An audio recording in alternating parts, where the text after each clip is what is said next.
Hello बच्चों, good evening to all. This is your very own pen physician and biology guru doctor Anshuman Agrawal once again. बच्चों start करते हैं next live lecture, that is lecture 4 of chapter respiration in plants. Respiration in plants का lecture 4 आज हम देखेंगे बच्चों। Aerobic respiration देख रहे थे और एरोबिक रेस्पिरेशन में मैंने आपको बोला था कि 4 स्टेप्स होते हैं बच्चों।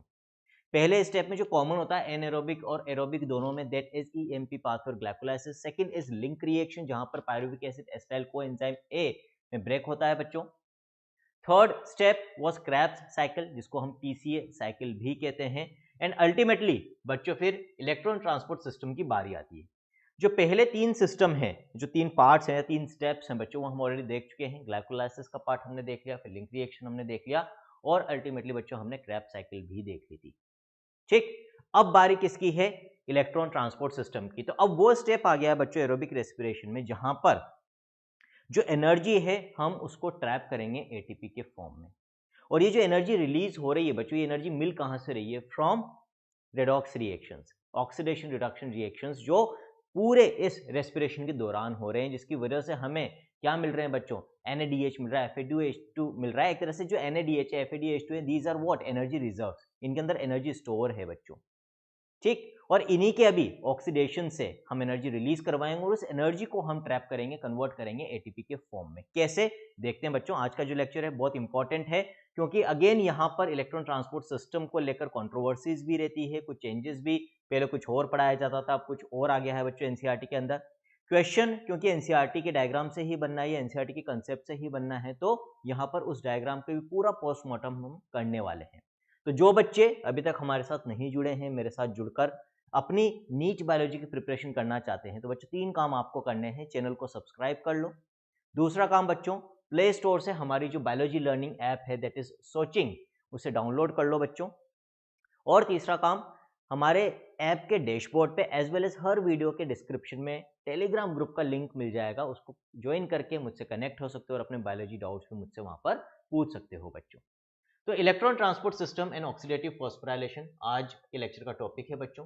इसमें हम ईटीएस तो देखेंगे ही, साथ में पूरी की पूरी बैलेंस शीट देखेंगे कि भाई कहाँ से कितनी एनर्जी हमें, कितनी एटीपी मिल रही है। जो हम चारों स्टेप्स यहाँ पर देख रहे हैं, हर स्टेप से कितनी एनर्जी का या एटीपी का हमें फायदा होता है बेटा। ठीक है, तो स्टार्ट करते हैं। What is ETS? The metabolic pathway through which the electron passes from one carrier to another is called the electron transport system। देखो बच्चों, तीनों स्टेप्स हम कर चुके हैं। वहां पर हमारे काम की चीजें जो अभी तक प्रोड्यूस हुई है, उनमें मेनली NADH और FADH2 है बच्चों। अब होता क्या है, ये जो NADH और FADH2 है, इनमें जो एनर्जी स्टोर्ड है हम उसको रिलीज करवाएंगे बाय देयर ऑक्सीडेशन। और ऑक्सीडेशन कैसे होगा बच्चों? By the release of electron. और इन इलेक्ट्रॉन्स का ट्रांसपोर्ट होगा बच्चों पूरे एक सिस्टम के थ्रू। इसी सिस्टम को हम क्या कहते हैं? इलेक्ट्रॉन ट्रांसपोर्ट सिस्टम, जो कहां लोकेटेड है? माइटोकॉन्ड्रियल मेम्ब्रेन में लोकेटेड है बच्चों। ठीक है, क्या क्या कंपोनेंट्स होते हैं इस ETS के, वो अभी हम देखेंगे आगे। तो ETS क्या, ये तो समझ में आ गया। Now it is associated with release and utilization of the energy stored in NADH2 and FADH2। NADH H+ हम यूजुअली बोलते हैं, शॉर्ट में NADH2 बोल सकते हो आप। ठीक है, कंसेप्चुअली NADH ही बोलें तो ज्यादा बेटर है बच्चों। तो NADH में और FADH2 में जो एनर्जी स्टोर्ड है बच्चों, उसको हम इस ETS के थ्रू यहां पर रिलीज करवाने वाले हैं। ठीक, NADH2 and FADH2 are oxidised, oxidise करेंगे, जैसा भी मैंने बोला था, इनसे हम इलेक्ट्रॉन रिलीज करवाएंगे बच्चों। दीज आर ऑक्सीडाइज्ड कैसे? इस रिलीज ऑफ इलेक्ट्रॉन को, यानी कि ऑक्सीडेशन के प्रोसेस को, कुछ एंजाइम कॉम्प्लेक्सेस कैटेलाइज करते हैं, which are actually the components of ETS बच्चों। And the electrons are passed on to oxygen. Ultimately जो इलेक्ट्रॉन रिलीज होगा वो कहां जाएगा? ऑक्सीजन उसको एक्सेप्ट करता है। यहां पर ऑक्सीजन फाइनल हाइड्रोजन एक्सेप्टर और इलेक्ट्रॉन एक्सेप्टर का काम भी करेगा बच्चों, और उससे क्या बनेगा? वाटर बनेगा। ETS is present in the inner mitochondrial membrane of eukaryotes and plasma membrane of prokaryotes। अभी मेनली हमारा फोकस यूकैरियोटिक सेल्स के ऊपर है बच्चों। तो मैंने आपको बताया वहां पर कहां पर लोकेटेड होता है ये ETS, इनर माइटोकॉन्ड्रियल मेम्ब्रेन में। लेकिन प्रोकैरियोट्स की बात करें तो क्योंकि वहां पर सेल ऑर्गेनल्स नहीं होती, माइटोकॉन्ड्रिया नहीं होते, तो वहां पर उनकी प्लाज्मा मेम्ब्रेन में ये ETS हमारा लोकेटेड होता है। नाउ ETS में जैसे मैंने बोला बच्चों, एंजाइम कॉम्प्लेक्सेस होते हैं जो ऑक्सीडेशन ऑफ FADH2 और NADH2 को कैटलाइज करते हैं। तो ETS consist of 4 complexes. In fact जो 5th कॉम्प्लेक्स होता है बच्चों, वो फाइनल स्टेप होता है, वो कपल्ड होता है इन 4 कॉम्प्लेक्सेस के साथ। ये जो 5th कॉम्प्लेक्स होता है, इसमें ATP सिंथेस एंजाइम की एक्टिविटी होती है, जो फाइनली ADP से ATP बनाएगा। कैसे? वो आज देखेंगे हम। तो वैसे देखा जाए तो 4 कॉम्प्लेक्सेस ईटीएस में फाइनली ये कपल्ड होते हैं, मतलब काम करते हैं किसके साथ मिलकर, फिफ्थ कॉम्प्लेक्स के साथ। वो भी अगेन कहाँ लोकेटेड होता है, इनर माइटोकॉन्ड्रियल मेम्ब्रेन में ही होता है बच्चों। तो ATS consists of 4 complexes and the fifth complex is ATP synthase which is associated with ATP synthesis। चारों कॉम्प्लेक्सेस के क्या नाम होते हैं, ठीक है, उनके इनहिबिटर्स क्या होते हैं, वो इस टेबल में मैंने मेंशन कर रखे हैं। चारों कॉम्प्लेक्सेस के नाम तो एनसीईआरटी भी कवर कर रही है, लेकिन इनके इनहिबिटर्स को एनसीईआरटी कवर नहीं करती। ये एडिशनल इंफॉर्मेशन है, प्रीवियसली पास्ट में यहाँ से क्वेश्चंस आए, इसीलिए मैंने भी यहाँ पर मेंशन कर रखी है बच्चों। तो जो 4 कॉम्प्लेक्सेस हैं, complex first, second, third and fourth, ये भी हम डायग्राम देखेंगे बच्चों, तो ऑटोमेटिकली वहां पर चीजें आपको याद हो जाएगी, लेकिन अलग से भी नाम आप याद कर लेना। FMN NADH डिहाइड्रोजनेज बच्चों, FADH2 डिहाइड्रोजनेज और सक्सिनेट डिहाइड्रोजनेज। नाम से पता चल रहा है बच्चों, NADH का ऑक्सीडेशन यहाँ पर ये करवाएगा, FADH2 का ऑक्सीडेशन ये कैटेलाइज करेगा बच्चों। जो थर्ड कॉम्प्लेक्स है साइटोक्रोम BC1 कॉम्प्लेक्स, हम उसको कहते हैं बच्चों complex for cytochrome C oxidase complex कहलाता है। इसमें क्या क्या पार्ट्स होते हैं, कंपोनेंट्स होते हैं, साइटोक्रोम ए होता है बच्चों, साइटोक्रोम A3 होता है, और 2 कॉपर सेंटर्स भी इसके अंदर प्रेजेंट होते हैं। ये इंफॉर्मेशन आपको एनसीईआरटी ने भी दे रखी है, ये आपको याद करनी पड़ेगी। कुछ नहीं है, सिंपल वे में समझो, ये जो 4 complexes, these are enzyme complexes जो ऑक्सीडेशन रिएक्शंस को कैटेलाइज कर रहे हैं, इलेक्ट्रॉन्स के ट्रांसपोर्ट को मीडिएट कर रहे हैं बच्चों through the electron transport system. ठीक, कौन से कॉम्प्लेक्स को कौन सा केमिकल इनहिबिट करता है, तो ये आप चाहो तो याद रख भी सकते हो, नहीं भी रखोगे तो कोई ज्यादा फर्क नहीं पड़ने वाला बच्चों, है ना, क्योंकि क्वेश्चंस मेनली एनसीईआरटी से आते हैं और एनसीईआरटी ने इनके बारे में बात नहीं करी है। The above 4 complexes are coupled with the complex 5 और the fifth complex which is the ATP synthesis complex। क्या होता है, क्या उसका स्ट्रक्चर होता है, कैसे वो एटीपी को सिंथेसाइज करता है, ये अभी आगे आ जाएगा बच्चों।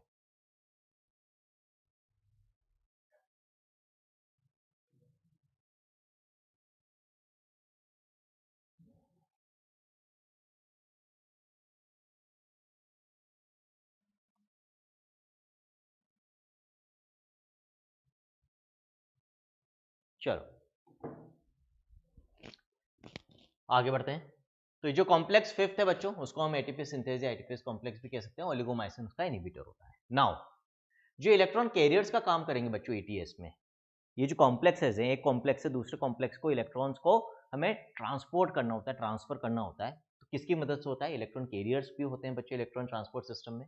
कौन कौन वहां पर इलेक्ट्रॉन कैरियर्स का काम करेगा, मतलब कौन कौन इलेक्ट्रॉन्स को ट्रांसफर करने में मदद करेगा from one complex to another. उसमें फ्लेविन्स होते हैं जैसे FMN, है ना, फिर आयरन सल्फर कॉम्प्लेक्सेस वहां पर आपको मिलेंगे, क्यूनॉन यूबिक्यूनॉन और कोएंजाइम क्यू आपको वहां पर मिलेगा, साइटोक्रोम्स आपको मिलेंगे जैसे cytochrome B C1 C, cytochrome A and cytochrome A3। These are what, these are electron carriers in the electron transport system. अब बच्चों ये जो इलेक्ट्रॉन ट्रांसपोर्ट सिस्टम में किस तरह से यहाँ पर पूरा इलेक्ट्रॉन ट्रांसपोर्ट होता है, यहाँ पर आप समझ सकते हो। ये जो डायग्राम है ये एनसीईआरटी का डायग्राम है,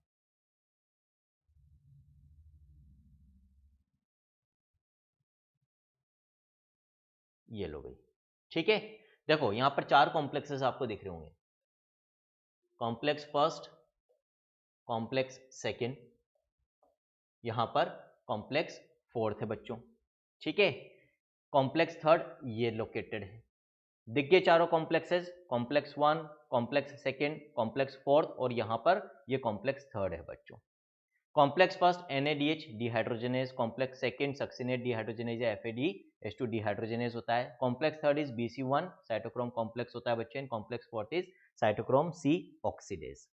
ठीक, अब इसको समझने के लिए हमें पहले थोड़ा सा वापस से पुराने जो अपन ने 3 स्टेप्स देखे उनकी बैलेंस शीट पे जाना पड़ेगा कि भाई किसमें कितने NADH2 बने, कितने FADH2 बने, कितनी ATP हमें मिली है, फिर वापस से अपन यहाँ पर आएंगे। यहाँ पर जो ब्लू कलर का आपको स्ट्रक्चर दिख रहा है बच्चों, ये क्या है, इनर माइटोकॉन्ड्रियल मेम्ब्रेन, उसी के अंदर ये पूरा इलेक्ट्रॉन ट्रांसपोर्ट सिस्टम लोकेटेड है। ये इनर माइटोकॉन्ड्रियल मेम्ब्रेन का आउटर सरफेस है बच्चों, और ये towards the matrix of the mitochondria, तो ये इनर सरफेस है, वो आउटर सरफेस है, ठीक है। यहां पर हो क्या रहा है, जैसे यहां पर जो फर्स्ट कॉम्प्लेक्स है NADH डिहाइड्रोजनेज, ये NADH से इलेक्ट्रॉन को बाहर निकाल रहा है, इलेक्ट्रॉन को निकाल रहा है, तो इसका क्या हो रहा है, ऑक्सीडेशन, यानी कि डिहाइड्रोजनेज एंजाइम ऑलरेडी बायोमोलिक्यूल्स में मैं आपको बता चुका हूं क्या करता है बच्चों, ऑक्सीडेशन करता है, यानी कि इलेक्ट्रॉन निकलेगा और H+ यहां पर निकलेगा बच्चों, ठीक है। अब ये इलेक्ट्रॉन आगे ट्रांसपोर्ट करना है, तो अभी अपन ने क्या पढ़ा था, कैरियर्स होते हैं यहाँ पर इलेक्ट्रॉन कैरियर्स, जो एक कॉम्प्लेक्स से इलेक्ट्रॉन को दूसरे कॉम्प्लेक्स को देते हैं, जिसमें FMN भी होता है, फिर आयरन सल्फर होता है बच्चों, यूबिक्विनोन यानी कि कोएंजाइम क्यूबी होता है। तो आप देख सकते हो ये जो इलेक्ट्रॉन यहाँ से निकले बच्चों, इनको एफएमएन ने आयरन सल्फर को दिया, आयरन सल्फर ने यूबिक्विनोन को दिया। इस तरह से ये इलेक्ट्रॉन ट्रांसपोर्ट सिस्टम के थ्रू इलेक्ट्रॉन्स का ट्रांसपोर्ट होगा। साथ के साथ क्या हो रहा है बच्चों, यहाँ पर जो प्रोटॉन निकल रहा है, इन प्रोटॉन को भी किधर भेजा जाता है, टुवर्ड्स द आउटसाइड, यानी कि इनर माइटोकॉन्ड्रियल मेम्ब्रेन के थ्रू टुवर्ड्स द पेरीमाइटोकॉन्ड्रियल स्पेस की तरफ, या हम कह सकते हैं इंटर मेम्ब्रेन स्पेस, यानी कि इनर माइटोकॉन्ड्रियल मेम्ब्रेन के बाहर का जो स्पेस होता है बच्चों, माइटोकॉन्ड्रिया के दो मेम्ब्रेन के बीच का स्पेस, उसमें इन प्रोटॉन्स को पंप किया जाता है। क्यों, वो आगे अभी समझ में आएगा। यदि हम इन प्रोटॉन्स को बाहर नहीं भेजेंगे बच्चों, तो एटीपी सिंथेसिस नहीं होगा, ये चीज ध्यान रखना, ठीक है, उसके लिए बहुत जरूरी है। बेटा डायग्राम क्योंकि एनसीईआरटी का है, उसमें कलर थोड़ा ऐसा है, तो हो सकता है प्रॉपर विजिबिलिटी नहीं हो, तो इसमें मैं आपको ये सजेस्ट करूंगा कि आप एनसीईआरटी में डायग्राम खोलकर साथ में बैठें। जब मैं आपको ये वाला पार्ट बता रहा हूं, मैं यही डायग्राम एग्जैक्टली इसलिए लेकर आया हूं क्योंकि यदि एग्जाम में कोई भी क्वेश्चन यहाँ से डायग्राम बेस्ड आया तो डायग्राम यही वाला यूज किया जाएगा जो एनसीईआरटी में गिवन है, इसीलिए बच्चों, है ना। तो आप साथ में एनसीईआरटी लेकर बैठो, आपके लिए चीजें आसान हो जाएगी। अब एक बार वापस अपन यहाँ पर आ जाते हैं और फिर चीज़ों को समझते हुए फिर से इस डायग्राम पे आएंगे। तो बेटा यहाँ पर स्पेशल फीचर्स ऑफ एटीएस हमें कुछ देखने हैं। यूबिक्विनोन और coenzyme Q and cytochrome C are mobile carriers. Again ये कैरियर्स तो हैं लेकिन मोबाइल कैरियर्स भी हैं, ठीक है। मोबाइल कैरियर्स का मतलब एक एग्जैक्टली एक ही जगह पर लोकेटेड नहीं है माइटोकॉन्ड्रियल मेम्ब्रेन में, ये माइटोकॉन्ड्रियल मेम्ब्रेन में एक से दूसरी जगह पर भी इलेक्ट्रॉन्स को ट्रांसपोर्ट या इनमें मोबिलिटी प्रेजेंट होती है, और ये इलेक्ट्रॉन को ट्रांसपोर्ट करने का काम तो कर ही रहे हैं, कैरियर का काम तो कर ही रहे हैं, but these are mobile carriers, इनके अंदर मोबिलिटी भी प्रेजेंट है। This can move from one part of the membrane to the other part बच्चों। फिर cytochrome C is a small protein attached to outer surface of the inner membrane and acts as a mobile carrier. Again अपन ने यहाँ पर बोला cytochrome C भी क्या है, एक मोबाइल कैरियर है बच्चों। कहाँ प्रेजेंट होता है, outer surface of the inner mitochondrial membrane. किसके बीच में ये इलेक्ट्रॉन्स को ट्रांसपोर्ट करता है, ट्रांसफर करता है कॉम्प्लेक्स थर्ड और कॉम्प्लेक्स फोर्थ के बीच में ट्रांसपोर्ट का काम करेगा। कॉम्प्लेक्स थर्ड BC1 है और कॉम्प्लेक्स फोर्थ क्या है, साइटोक्रोम C ऑक्सीडेज है बच्चों। Then every cytochrome has iron with variable valency. Ferrous और फेरिक फॉर्म में चेंज होता रहता है ना। यहाँ पर जितने भी साइटोक्रोम्स हम देख रहे हैं बच्चों, सब में आयरन प्रेजेंट है, दोनों वैलेंसी उसकी पॉसिबल है, फेरिक +3 और फेरस दैट इज +2। यदि फेरिक से फेरस बन रहा है, इसका मतलब क्या है कि इलेक्ट्रॉन यहाँ पर ऐड हो रहा है बच्चों, ठीक है। और यदि इलेक्ट्रॉन का लॉस हो रहा है बच्चों, इसका मतलब क्या हो रहा है, यहाँ पर फेरस से फेरिक बनेगा। इलेक्ट्रॉन बाहर निकल गया तो प्लस चार्ज बढ़ जाएगा बच्चों, इलेक्ट्रॉन ऐड हो रहा है तो वापस से फेरस हो जाएगा यहाँ पर, ठीक है। तो इसका मतलब क्या है, ऑक्सीडेशन रिडक्शन। ऑक्सीडेशन रिडक्शन जो कि यहाँ पर जरूरी है इलेक्ट्रॉन को ट्रांसपोर्ट करने के लिए, इसीलिए यहाँ पर साइटोक्रोम्स इजीली इलेक्ट्रॉन कैरियर्स का या ट्रांसपोर्टर्स का काम कर रहे हैं। तो दिस ये जो वेरिएबल वैलेंसी आयरन की, it helps in the transfer of electrons.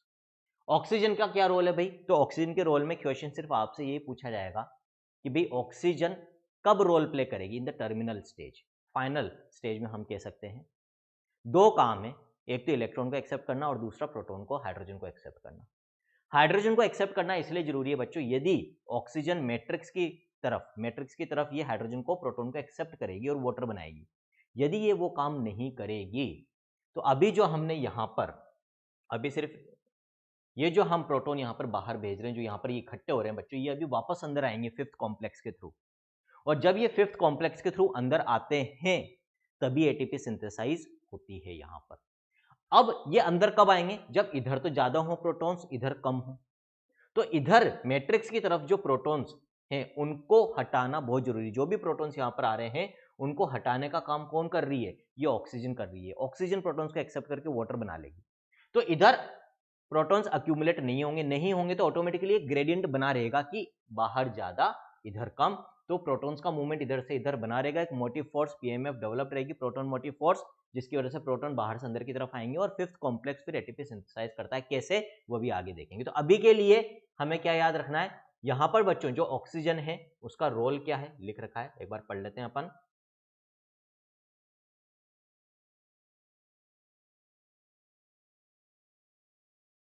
The role of oxygen is limited to the terminal stage of the process. The presence of oxygen is important because it drives the whole process. यदि ये last में hydrogen को accept नहीं करेगी तो ATP synthesise नहीं होगी बच्चों। तो it drives the whole process by removing hydrogen from the system. Oxygen acts as the final hydrogen acceptor, ये आपको याद रखना है जो मैंने रेड में लिखा हुआ है। फाइनल हाइड्रोजन एक्सेप्टर का काम करेगी यहाँ पर ऑक्सीजन। कैसे, अगेन अभी आगे। तो देखो आज का जो लेक्चर है ना, इसमें चीजें अभी शुरुआत में हो सकता है कि प्रॉपरली समझ में नहीं आए, वो सारे क्वेश्चंस और कंफ्यूजन्स दिमाग में बिल्डअप होंगे। जैसे जैसे हम इस लेक्चर को खत्म करेंगे क्लैरिटी आ जाएगी बच्चों, इसकी गारंटी मैं आपको दे रहा हूँ। ठीक, अभी फिलहाल इस नोट को हम छोड़ रहे हैं, ये इंपॉर्टेंट नहीं है, एनसीईआरटी में मेंशन भी नहीं है ना। अब अपन बिल्कुल यहां पर आ जाते हैं, चलो।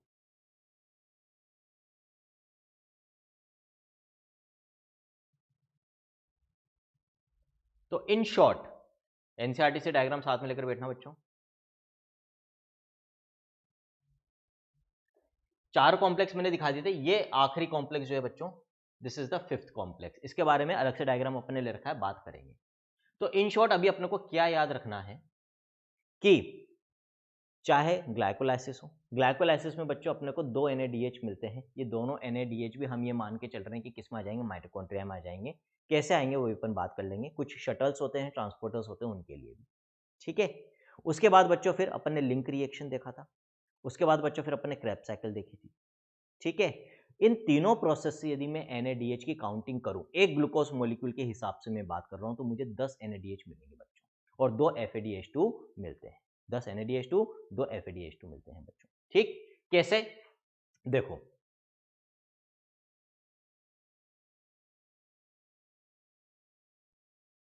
ग्लाइकोलाइसिस के बाद क्या बन गया था, पायरुविक एसिड। तो link reaction plus Krebs cycle, यदि मैं दोनों को यहां पर कंबाइन कर दूं बच्चों, जो कि दोनों का हो रहा है माइटोकॉन्ड्रियल मैट्रिक्स में, तो दोनों प्रोसेस से मिलाकर मेरे को 3 तो कार्बन डाइऑक्साइड मिलते हैं। यहां पर एक पायरुविक एसिड से मुझे 4 NADH2 मिल रहे हैं, एक FADH2 मिल रहा है।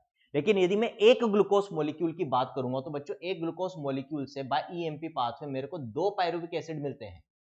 तो पूरी की पूरी जो यहां पर रिएक्शन है वो 2 से मल्टीप्लाई हो जाएगी।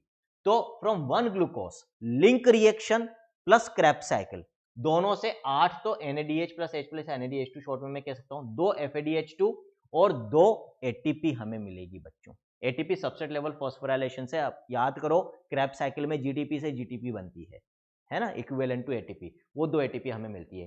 तो ये सारी चीजें हमें कहां से मिल रही है, दो हम कह सकते हैं डायरेक्टली ATP मिल गई from link reaction and Krebs cycle, एक ग्लूकोज मॉलिक्यूल के हिसाब से मैं चल रहा हूं, यानी कि 2 पायरुविक एसिड के हिसाब से 8 NADH2 ये अपने आप में एनर्जी रिजर्व है, और 2 FADH2 ये अपने आप में एनर्जी रिजर्व है।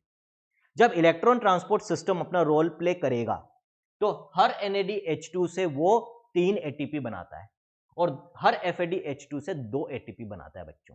कैसे बनाता है वो भी आ जाएगा। ग्लाइकोलाइसिस की यदि मैं बात करूं, तो वहां से एक ग्लूकोज मॉलिक्यूल से 2 NADH2 हमें मिले थे, वापस आप देख सकते हो वहां पर पाथवे। और अल्टीमेटली अपन ने वहां पर बैलेंस शीट बनाई थी कि ग्रॉसली तो हमें 4 ATP मिलती है, लेकिन 2 कंज्यूम भी होती है वहां पर। तो नेट गेन ऑफ ATP कितना होता है वहां पर, 2 ही ATP का हमें नेट गेन होता है बच्चों।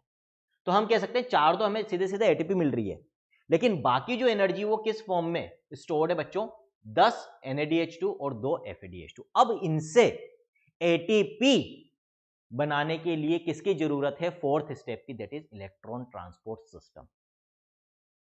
कैसे होगा, इनमें जो एनर्जी स्टोर्ड है उसको हम रिलीज करेंगे बाय ऑक्सीडेशन प्रोसेस, हो गई एनर्जी रिलीज, और उस एनर्जी को हम स्टोर करेंगे, ट्रैप करेंगे एटीपी के फॉर्म में। एडीपी में एक इनऑर्गेनिक फॉस्फेट को जोड़ेंगे और एटीपी बनाएंगे, जिसको हम कहते हैं फॉस्फोराइलेशन। तो यहां पर जो एटीपी का सिंथेसिस हो रहा है उसके लिए हमने वर्ड यूज करा फॉस्फोराइलेशन। और कैसे हुआ, ऑक्सीडेशन प्रोसेस के थ्रू जो एनर्जी रिलीज हुई उसको हमने फॉस्फोराइलेशन के लिए काम में लिया। इसीलिए यहां पर जो एटीपी सिंथेसिस हो रहा है रेस्पिरेशन में, इसको हम क्या बोलते हैं, ऑक्सीडेटिव फॉस्फोराइलेशन। क्या बोलते हैं बच्चों, ऑक्सीडेटिव फॉस्फोराइलेशन। आया समझ में, ठीक है। तो ये अभी बैलेंस शीट आगे और काम आने वाली है, इसको और अच्छे से समझेंगे। वापस से हमारे एनसीईआरटी वाले डायग्राम पे आ जाते हैं, इलेक्ट्रॉन ट्रांसपोर्ट सिस्टम के ऊपर। इनर माइटोकॉन्ड्रियल मेम्ब्रेन में लोकेटेड है। अल्टीमेटली अब चीजें समझ में आ गई होगी, यहाँ पर NADH2 और FADH2 का ऑक्सीडेशन हो रहा है। जो इलेक्ट्रॉन रिलीज होगा वो अल्टीमेटली इन सारे कॉम्प्लेक्सेस के थ्रू होता हुआ कहां पहुंचेगा बच्चों, ऑक्सीजन के पास पहुंचेगा। ठीक है, प्लस होगा क्या, यहां पर आप देख सकते हो इन कॉम्प्लेक्सेस से जो हमें प्रोटॉन्स मिल रहे हैं बच्चों, उनको पंप किया जा रहा है outside the membrane in the inter membrane space. तो यहां पर ये प्रोटॉन्स इकट्ठे हो रहे हैं, इधर प्रोटॉन्स इकट्ठे हो रहे हैं, तो इधर प्रोटॉन्स कम, इधर प्रोटॉन्स ज्यादा, एक ग्रेडियंट बन गया है फ्रॉम ईयर टू ईयर, है ना। यहां पर हायर कंसंट्रेशन, यहां पर लोअर कंसंट्रेशन। और क्योंकि ये चार्ज पार्टिकल्स हैं एक तरीके से, तो एक पोटेंशियल डिफरेंस भी अक्रॉस द मेम्ब्रेन यहां पर जनरेट हो जाता है। अब थ्योरी पे आते हैं वापस से, अब चीजें आपको बहुत इजीली समझ में आ जाएगी। तो ऑक्सीडेटिव फॉस्फोराइलेशन जो केमियोस्मोटिक थ्योरी या कपलिंग थ्योरी है, उसके बारे में देखते हैं बच्चों। During transport of electrons through ETS, hydrogen ions of protons are released in peri mitochondrial space outside the inner mitochondrial membrane. ठीक है, दिस क्रिएट्स, इलेक्ट्रॉन ट्रांसपोर्ट के साथ साथ प्रोटॉन्स को रिलीज किया जा रहा है इनर माइटोकॉन्ड्रियल मेम्ब्रेन के बाहर, जिसको हम कहते हैं पेरी माइटोकॉन्ड्रियल स्पेस और इंटरमेम्ब्रेन स्पेस बच्चों। This creates a proton gradient, proton gradient के साथ साथ जहां पर प्रोटॉन्स का डिफरेंस क्रिएट हो रहा है वहां पर ऑटोमेटिकली पीएच डिफरेंस क्रिएट होगा, एंड पोटेंशियल डिफरेंस आल्सो, क्योंकि charge particles across inner mitochondrial membrane. अब बच्चों ये जो इलेक्ट्रोकेमिकल ग्रेडियंट डेवलप हुआ है, इलेक्ट्रो क्यों बोल रहा हूं, पोटेंशियल डिफरेंस जनरेट हुआ है, केमिकल क्यों बोल रहा है, प्रोटॉन्स के कंसंट्रेशन का एक ग्रेडियंट डेवलप हुआ है। ये जो इलेक्ट्रोकेमिकल ग्रेडियंट डेवलप होता है इसको हम क्या कहते हैं, प्रोटॉन मोटिव फोर्स। क्यों, क्योंकि अब प्रोटॉन की टेंडेंसी क्या होगी, मेम्ब्रेन के बाहर ज्यादा है, मैट्रिक्स की तरफ कम है, तो उसकी मूव करने की टेंडेंसी होगी फ्रॉम आउटसाइड टू इनसाइड, और पोटेंशियल डिफरेंस भी उसको फेवर कर रहा है। इसको हमने क्या बोला, प्रोटॉन मोटिव फोर्स। ये जो प्रेशर ग्रेडियंट प्रोटॉन ग्रेडियंट और जो पोटेंशियल डिफरेंस जनरेट हुआ है कंबाइंडली दोनों को मिलाकर। ठीक, the energy released during the electron transport system is utilised in synthesising ATP with the help of, और बच्चों ये जो अभी प्रोटॉन मूव करेगा थ्रू दी फिफ्थ कॉम्प्लेक्स से मूव करता है फ्रॉम आउटसाइड टू इनसाइड, तो ये जो अभी हमने पूरी जो एनर्जी यहां पर स्टोर थी NADH में FADH2 में, वो एक तरीके से यहां पर हमने प्रोटॉन मोटिव फोर्स में ग्रेडियंट में तब्दील कर दी है, और उसके मूवमेंट से अब उसको हम किस में कन्वर्ट कर लेंगे, ATP में। कैसे देखते हैं बच्चों। दिस कॉम्प्लेक्स, जो कॉम्प्लेक्स फिफ्थ है बच्चों, it consists of two components, एक F0 पार्टिकल, एक F1 पार्टिकल होता है बच्चों। जो F0 पार्टिकल है इस कंपोनेंट का, कॉम्प्लेक्स फिफ्थ का, वो इनर माइटोकॉन्ड्रियल मेम्ब्रेन में होता है, और F1 जो हेड पीस होता है इसका, वो टुवर्ड्स दी मैट्रिक्स होता है। तो यहां पर देखो ये हमारा कॉम्प्लेक्स फिफ्थ है बच्चों, जो F0 F1 पार्टिकल का बना हुआ होता है, इनर माइटोकॉन्ड्रियल मेम्ब्रेन में है, ये आउटसाइड द मेम्ब्रेन, ये टुवर्ड्स द मैट्रिक्स वाला पार्ट है बच्चों। इधर क्या इकट्ठे हो गए हैं, प्रोटॉन्स इधर इकट्ठे हो गए हैं। तो ग्रेडियंट किधर से किधर के लिए है, from outside to inside, protons की क्या टेंडेंसी होगी, बाहर से अंदर आने की टेंडेंसी होगी बच्चों। अब प्रोटॉन्स इस कॉम्प्लेक्स के थ्रू मूव करते हैं फ्रॉम आउटसाइड टू इनसाइड। जब दो प्रोटॉन इसके थ्रू मूव करते हैं बच्चों, तो इसका जो F1 वाला पार्टिकल है, जो हेड पीस कहलाता है, जो टुवर्ड्स द मैट्रिक्स है बच्चों, ये क्या करता है, इनके मूवमेंट की मदद से फॉस्फोराइल जो एनर्जी है उसकी मदद से क्या करेगा, फॉस्फोराइलेशन करेगा एडीपी का। एडीपी में एक इनऑर्गेनिक फॉस्फेट जोड़ के क्या बना देगा बच्चों, एटीपी बना देगा। तो हर दो प्रोटॉन जब इस कॉम्प्लेक्स फिफ्थ के थ्रू मूव करेंगे फ्रॉम आउटसाइड टू इनसाइड, तो एक एटीपी का फॉर्मेशन यहां पर होता है। ठीक है, so the F1 headpiece is a peripheral membrane protein complex and contains the site for synthesis of ATP from ADP and inorganic phosphate। तो F1 जो हेडपीस है इस कॉम्प्लेक्स फिफ्थ का, वो ATP बनाने का काम करता है। F0 जो पार्ट है इसका बच्चों, जो कि इंटीग्रल मेम्ब्रेन प्रोटीन कॉम्प्लेक्स है, वो मेम्ब्रेन के अंदर प्रेजेंट है, इट फॉर्म्स द चैनल, ये चैनल बनाने का या चैनल प्रोवाइड करेगा for the movement of proton across the membrane from outside to inside. तो प्रोटॉन के मूवमेंट के लिए चैनल कौन प्रोवाइड कर रहा है, F0 पार्टिकल, और उस मूवमेंट की मदद से एडीपी से एटीपी कौन बना रहा है, F1 पार्टिकल और F1 हेडपीस बच्चों। The passage of protons through the channel is coupled to the catalytic site of the F1 component for the production of ATP. For each ATP produced, two protons pass through F0 from the intermembrane space to the matrix, मतलब बाहर से अंदर, through the inner mitochondrial membrane down the electrochemical proton gradient। आया नहीं आया समझ में ETS का मतलब है ना, पहले सिर्फ मतलब समझ लो, बैलेंस शीट अभी लास्ट में पूरी अच्छे से समझा दूंगा मैं, कितनी एटीपी बनेगी कितनी नहीं बनेगी, वो सब समझ में आ जाएगा। फंडा सिर्फ इतना सा है, टोटल मिलाकर 5 कॉम्प्लेक्सेस, कहां लोकेटेड, इनर माइटोकॉन्ड्रियल मेम्ब्रेन में, पहले तो याद रखो। इनमें से पहले 4 कॉम्प्लेक्सेस का मेन काम क्या है, oxidation of NADH2 and FADH2। Oxidation कैसे होगा, इलेक्ट्रॉन्स निकलेंगे, इलेक्ट्रॉन्स के साथ साथ प्रोटॉन्स निकलेंगे। इलेक्ट्रॉन्स को तो ETS के थ्रू एक के बाद एक कॉम्प्लेक्स के पास कैच करा दिया जाएगा, हम भेजते जाएंगे, अल्टीमेटली ऑक्सीजन एक्सेप्ट कर लेगा। जो प्रोटॉन्स यहाँ पर रिलीज हो रहे हैं, प्रोटॉन्स को किधर भेज दिया जाएगा, रिलीज कर दिया जाएगा पेरी माइटोकॉन्ड्रियल स्पेस यानी कि इनर माइटोकॉन्ड्रियल मेम्ब्रेन के बाहर, वो वहां पर इकट्ठे हो गए। आगे बात समझ में, इकट्ठे हो गए तो अब एक ग्रेडियंट डेवलप हो गया, बाहर प्रोटॉन्स ज्यादा, मैट्रिक्स की तरफ प्रोटॉन्स कम। प्रोटॉन्स की टेंडेंसी क्या होगी, बाहर से अंदर आने की। किसके थ्रू आएंगे, फिफ्थ कॉम्प्लेक्स। कैसे आएंगे, फिफ्थ कॉम्प्लेक्स में दो पार्टिकल्स हैं, F0 particle and F1 particle. F0 particle membrane में ही है, वो चैनल प्रोवाइड करेगा for the movement of protons from outside to inside. और जब ये उसके थ्रू मूव करेंगे तो F1 पार्टिकल के पास कैटालिटिक एक्टिविटी है, ATP synthase activity, ATP synthase enzyme का वो काम करता है। और जब ये प्रोटॉन्स उसके थ्रू मूव करेंगे तो एनर्जी को यूटिलाइज करेगा for the formation of ATP from ADP. जब दो प्रोटॉन्स F0 F1 पार्टिकल से मूव करते हैं तो F1 पार्टिकल एक एडीपी से एक एटीपी बना देता है। तो हर दो प्रोटॉन के मूवमेंट की मदद से हमें एक एटीपी फॉर्मेशन मिल जाएगा बच्चों।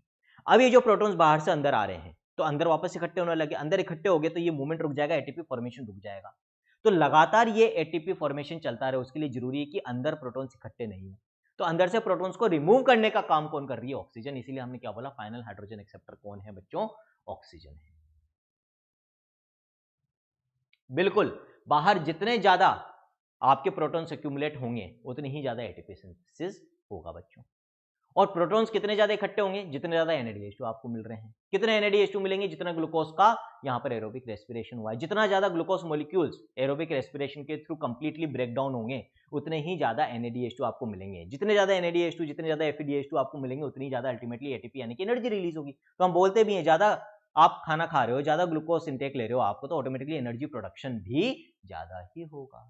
आया नहीं आया समझ में, क्लियर है या नहीं है बच्चों, है ना, समझ गए। लेकिन एक और चीज यहां पर समझ में आ रही होगी आपको, मैंने क्या बोला, यदि ऑक्सीजन नहीं है तो ये ग्रेडियंट मेंटेन्ड नहीं रह पाएगा, जिसकी वजह से प्रोटॉन बाहर से अंदर आ रहे हैं।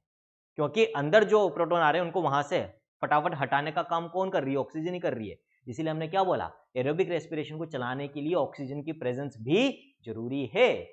नहीं है तो ये फाइनल स्टेप हो ही नहीं पाएगा भाई ETS वाला। तो एरोबिक रेस्पिरेशन से जो एटीपी मिल रही है वो नहीं मिल पाएगी। आई बात समझ में या नहीं आई, आई थिंक अब समझ में आ गया होगा पूरा ETS, है ना। अब जो मेनली पार्ट बच रहा है वो बैलेंस शीट का पार्ट बच रहा है, और अब बहुत ईजी है वो, अब इतनी दिक्कत नहीं आई। इतना तो मैंने आपको बता दिया, एक NADH2 से 3 एटीपी मिलेगी और एक FeDH2 से अल्टीमेटली 2 एटीपी बन जाती है बच्चों, है ना। अब इसको ऐसे याद रखो, मैं टेबल यहां पर बनाकर लाया हूं आपके लिए। ग्लाइकोलाइसिस यानी कि एमडेन मेहरोफ पर्नास पाथवे, EMP पाथवे में सबस्ट्रेट लेवल फॉस्फोराइलेशन से डायरेक्टली जो एडीपी से एटीपी बनती है बच्चों at the level of substrate और रिएक्टेंट, वो कितनी मिली थी हमें, 4। लेकिन हमें पता है कि प्रोसेस के दौरान 2 काम में भी आ गई थी, ठीक है। प्लस 2 NADH2 यहां पर बनते हैं बच्चों during the EMP pathway. Her NADH2 से हमें 3 एटीपी मिल सकती है, तो टोटल 2 NADH2 से ये हम क्या मान के चल रहे हैं कि ये सारे के सारे NADH2, देखो जो अंदर बन रहे हैं लिंक रिएक्शन में और TCA में जो NADH2 मिलेंगे हमें, वो तो माइटोकॉन्ड्रियल मैट्रिक्स में बन रहे हैं, तो उनको तो वहां लाने की जरूरत है नहीं, है ना। लेकिन जो EMP पाथवे ये तो साइटोप्लाज्म में हो रहा था, तो ये NADH2 साइटोप्लाज्म में बने हैं।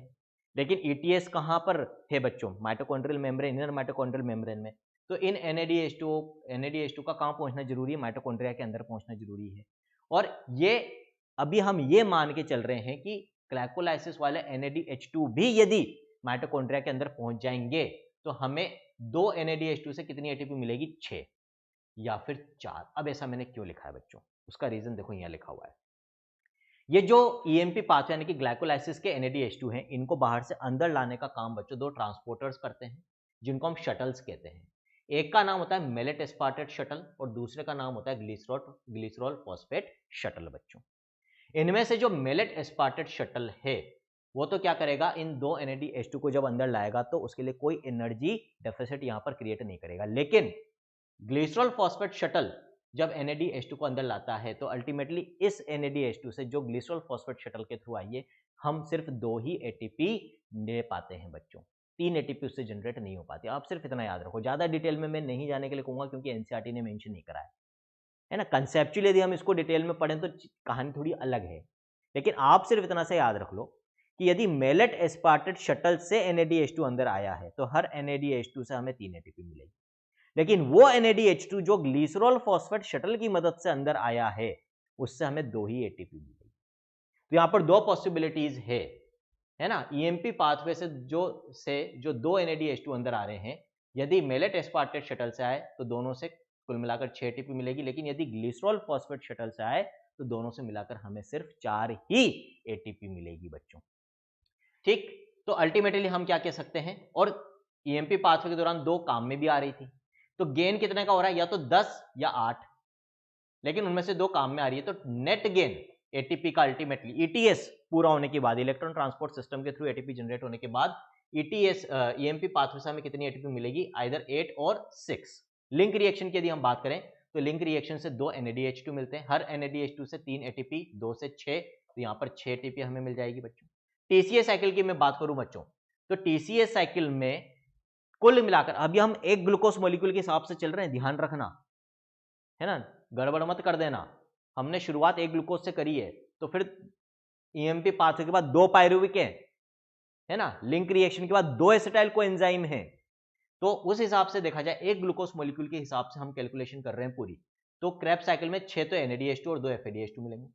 6 NADH2 से 6 3 जा 18, 18 एटीपी, और हर FADH2 से 2 एटीपी मिलती है, तो 2 FADH2 है तो 4 एटीपी, 18 प्लस 4 22, तो 22 एटीपी यहां से हमें मिल रही है। प्लस जीडीपी से जीटीपी भी बनती है बच्चों, और 2 एसिटाइल कोएंजाइम, एक एसिटाइल कोएंजाइम में जब जाता है टीसीएस साइकिल के थ्रू बच्चों, तो एक जीटीपी, 2 हमें यहाँ पर चलाने पड़ेंगे, क्योंकि हम एक ग्लूकोज मॉलिक्यूल की बात कर रहे हैं, तो 2 एसिटाइल कोएंजाइम में यहाँ पर कंसिडर करेंगे, तो जो सबसेट लेवल फॉस्फोराइलेशन से 2 जीटीपी यानी कि 2 एटीपी यहाँ पर मिल रही है अपने को।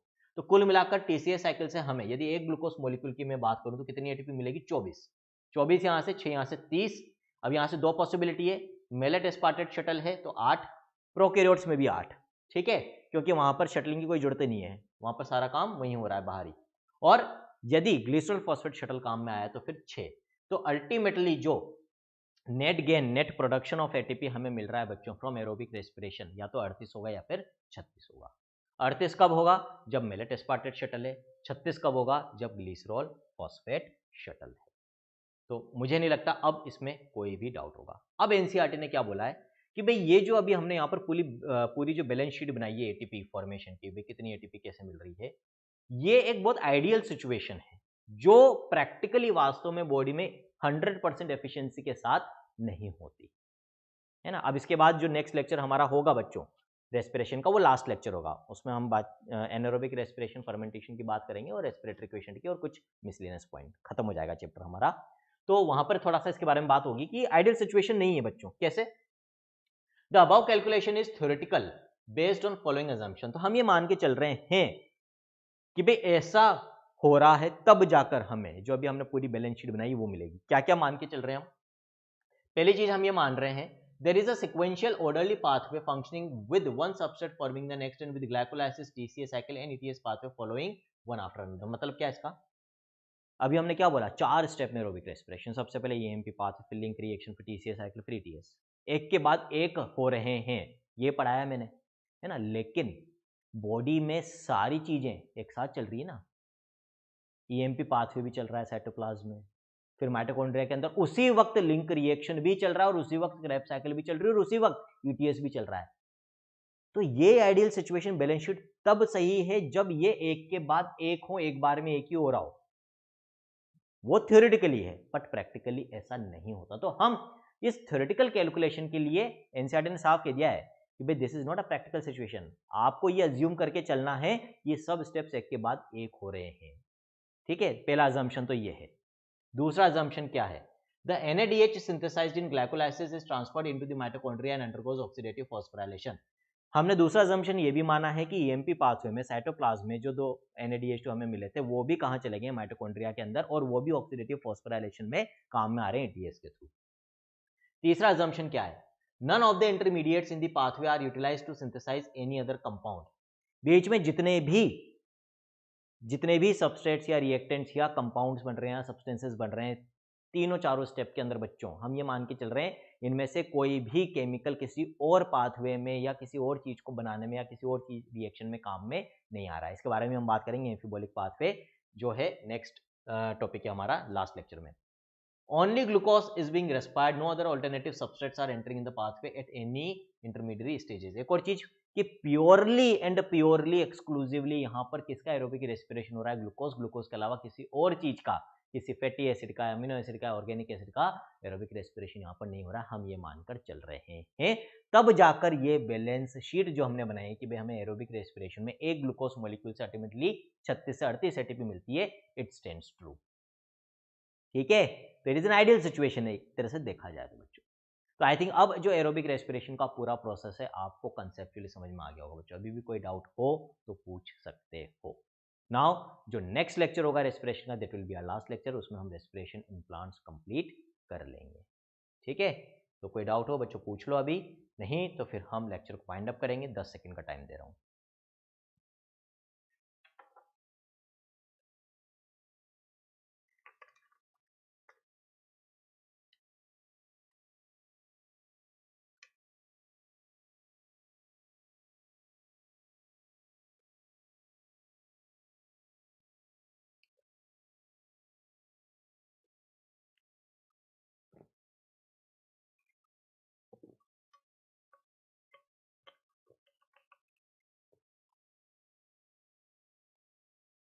चलो भाई क्लियर है, तो वाइंड अप करते हैं आज के लेक्चर को।